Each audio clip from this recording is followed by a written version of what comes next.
അള്ളാനെ മാത്രമേ പേടിക്കാവൂ. അള്ളാനെ മാത്രമേ പേടിക്കാവൂ. അള്ളാഹ് അല്ലാത്ത വേറൊന്നിനെ പേടിച്ചിട്ട് ഖുർആന്റെ അർത്ഥം നേരിട്ട് വെക്കുന്നെങ്കിൽ അയാൾക്ക് വേറൊരാളോട് വിളിച്ചു ചോദിച്ചാലേ ഇത് പറയാനുള്ളൂ.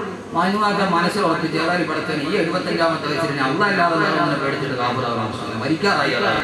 മമ്മൂഞ്ഞാച്ച ക്ലാസ്സും കഴിഞ്ഞ് ഖുർആൻ ക്ലാസ് കഴിഞ്ഞ് നേരെ ഇടവഴി കൂടെ ഇറങ്ങി. പഴയ ടോർച്ച് നബിനോട് ബാറ്ററി വീക്കായ ബാറ്ററിയുടെ ടോർച്ചാണ്. അതിൽ മെല്ലെ അടിച്ചിട്ട് ഇടവഴിയെ കൂടെ ഇങ്ങനെ വരുമ്പോൾ ഒരു കുര കേട്ടു. നോക്കി പലപ്പെട്ട് നിനത്ത് കുരയ്ക്കുക. നാക്കും കൂട്ടി മമ്മൂഞ്ഞൊക്കെ പേടിച്ചു പോയി. തിരിച്ചോടാൻ പോയപ്പോൾ ഓർത്ത് പഠിച്ചോനെ സാറ് പറഞ്ഞാൽ അള്ളാനെ മാത്രം പേടിക്കാം, വേറെ ഒന്നിനെ പേടിച്ചാൽ അള്ളാഹ് അല്ലാത്തതിനെ പേടിച്ചാൽ കാഫറായി. പഠിച്ചൻ ഈ വയസ്സാൻ കാലത്തായി ഇവനെ പേടിച്ചിട്ട് ഞാൻ കാഫറാവാൻ കാര്യമില്ല.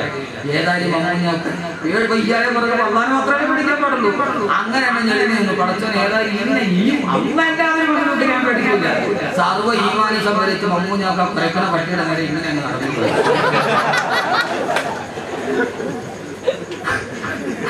ഖുർആൻ പറയുമ്പോൾ അർത്ഥം പറയുമ്പോൾ പ്രിയപ്പെട്ട സഹോദരങ്ങളെ, നമ്മൾ വിചാരിക്കുന്നത് ഖുർആൻ ആക്കിറങ്ങിയത ഖുർആൻ കാലാതിശായിയായ വേദഗ്രന്ഥമാണ്.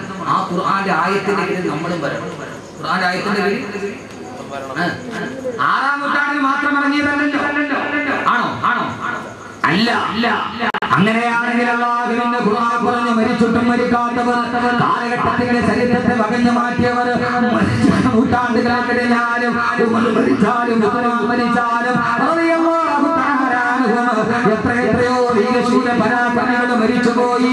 സഹോദരങ്ങളെ, മരിച്ചിട്ടും മരിക്കാണ് ഈ പാപിരാസമയത്തും അവരെ പറയുമ്പോ അവര് നമ്മുടെ മനസ്സിൽ ജീവിച്ചിരിക്കുന്നുണ്ട്. അവര് ചെയ്തതെന്താണെന്നറിയോ? അല്ലാഹുവിന്റെ ഖുർആൻ തന്നെ പറയട്ടെ, ഇന്ന റബ്ബക യഅലമു അന്നക തഖൂമു അദ്നാ മിൻ സുൽസയിൽ ലൈലി വനസുഫാ വദുലഹു വതായിഫത്തും മിനല്ലദീന മഅക വല്ലാഹു യുഖദ്ദിറു ലൈല വന്നഹാർ അലിമ അൻ തുഹ്സുഹു വതാബ അലൈക്കും ഫഖറഉ മാ തയസ്സറ മിനൽ ഖുർആൻ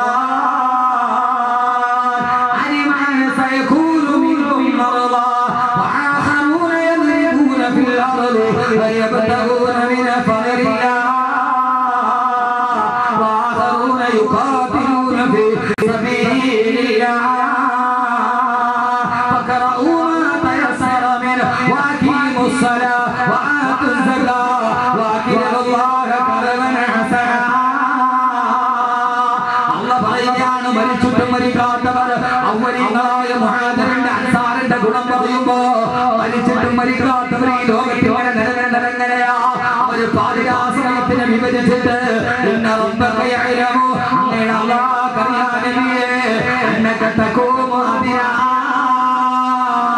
മിൻ സുൽസയിൽ ലൈലി രാത്രിയുടെ 2 ഭാഗം പറഞ്ഞാൽ അങ്ങ് ഉറക്കത്തോട് വിട പറഞ്ഞ് കട്ടിലിൽ എഴുന്നേറ്റ് നിന്ന് അല്ലാഹുവിന് വേണ്ടി തഹജ്ജുദ് നിസ്കരിക്കുന്നവരാണ് നബിയേ. വതായിഫത്തും മിനല്ലദീന മഅക അങ്ങയുടെ കൂടെ അങ്ങയുടെ സഹാബത്തിന്റെ നബിയേ. മരിച്ചിട്ടും മരിക്കാത്തവർ ലോകത്ത് മനസ്സിൽ ജീവിച്ചതെങ്ങനെയാ? പാതിരാസമയത്ത് നമ്മൾ കിടന്നുറങ്ങുമ്പോ ഉറക്കത്തിന്റെ കരിപടം പുതച്ച് കിടക്കുമ്പോ ആ സമയത്ത് അന്നക്കത്തക്കോമോ അങ്ങ് എഴുന്നേറ്റിട്ട് രാത്രി തഹജ്ജുദ് നിസ്കരിക്കുന്ന നബിയേ. രാത്രിയുടെ 3-2 ഭാഗം കഴിഞ്ഞാൽ സഹോദരങ്ങളെ, ഈ ആയത്തോലിയിട്ട് ഉസ്താദിന്റെ ശിഷ്യന്മാരുടെ ചോദിച്ചു നോക്ക്. പാതിരാസമയത്ത് ഉസ്താദിന്റെ പോലെ കടികാര നിർബന്ധമാണ് സമയത്തിന്. സമയനിഷ്ടം ഇത്രത്തോളം ഒരു മനുഷ്യനെ എന്റെ ജീവിതത്തിൽ ഞാൻ ഇന്നേ വരെ കണ്ടിട്ടില്ല. ഞാൻ ധാരാളം ആളുകളെ ഈ പ്രസംഗത്തിന്റെ ഇടയിൽ മലബാറിൽ പോയി എത്രയോ ഞാൻ കണ്ടിട്ടുണ്ട്. പക്ഷേ സമയത്തിന്റെ കാര്യത്തിൽ ഇത്രത്തോളം നിഷ്കർഷ പുലർത്തുന്ന ഒരു മഹാമനുഷ്യനെ എന്റെ ജീവിതത്തിൽ ഞാൻ കണ്ടിട്ടില്ല. ബഹുമാനപ്പെട്ട ജയഫുസ്താദാരെന്നറിയോ? രാത്രിയുടെ 3-2 ഭാഗം കഴിഞ്ഞ അന്നക്കത്തക്കോമു അദ്നാ രാത്രി എഴുന്നേറ്റിട്ട് മുടങ്ങാട് തഹജ്ജുദ് നിസ്കരിക്കുന്ന ആളായിരുന്നു ജയഫുസ്താദ്. അല്ലേ? ഇത്ര ഈ സമയത്തിന് നിർബന്ധമുള്ള കറക്റ്റ് കിടക്കും, കറക്റ്റ്. ഞാൻ ജീവിതത്തിൽ ധാരാളം ആളുകളെ കണ്ടിട്ടുണ്ട്. പക്ഷെ ജയഫുസ്താദിനെ പോലെ സമയം നിൽക്കാം 1 മിനിറ്റ് കൂടുതല പറയില്ല. കറക്റ്റ് കിടക്കും.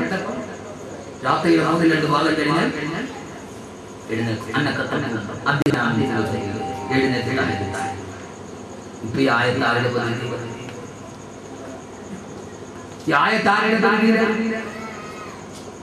അത് കഴിഞ്ഞാലോ തഹജ്ജുദ് നിസ്കാരം കഴിഞ്ഞാ അതുകൊണ്ട് സഹോദരങ്ങളെ തഹജ്ജുദ് പതിവാക്കണം. അല്ലാഹു തൗഫീഖ് നൽകട്ടെ. ആമീൻ. ഉസ്താദിന്റെ കഥ കേട്ടിട്ട് പോയാ പോരാ, ആ വെളിച്ചം നമ്മുടെ വിളക്കിലൊന്ന് കൊടുത്തണ്ടേ. അപ്പോൾ നമ്മൾ എന്ത് ചെയ്യണം? തഹജ്ജുദ് നിസ്കരിക്കണം. അല്ലാഹു തൗഫീഖ് നൽകട്ടെ. ആമീൻ. ആമീൻ. അല്ലാഹു തൗഫീഖ് നൽകട്ടെ.